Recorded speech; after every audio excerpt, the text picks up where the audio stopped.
देखिए, कांग्रेस ने हमेशा जाति की राजनीति की है। कांग्रेस ने हमेशा समाज को बांटने की राजनीति की।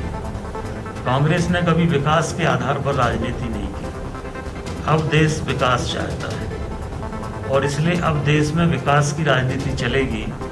ये जाति की राजनीति, समाज को बांटने की राजनीति, सांप्रदायिकता फैलाने की राजनीति, ये अब मध्य प्रदेश नहीं बल्कि किसी प्रदेश में या देश में अब ये नहीं चलेगा।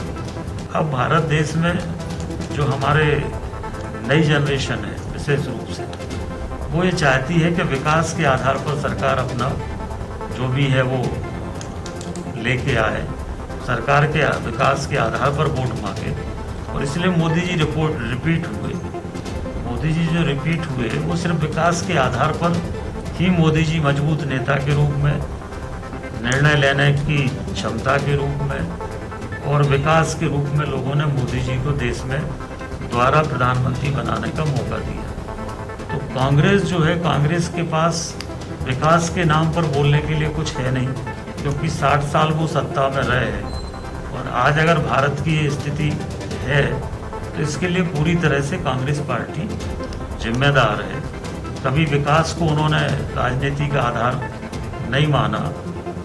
मध्य प्रदेश में ही जब कांग्रेस की सरकार थी तो दिग्विजय सिंह कहते थे कि सर मैनेजमेंट से चुनाव जीता जाता है, विकास से नहीं जीता जाता, मैनेजमेंट से जीता जाता।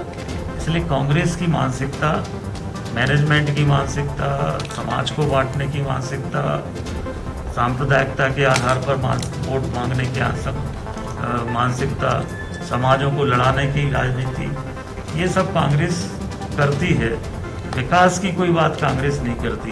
कांग्रेस अभी मध्य प्रदेश में 1.25 साल सरकार में थी, तो 1.25 साल की विकास की बात करें ना वो, कि 1.25 साल में उन्होंने क्या विकास किया। तो कहीं आदिवासियों की रैली, तो कहीं ओबीसी की बात करना, तो कहीं एससी की बात करना।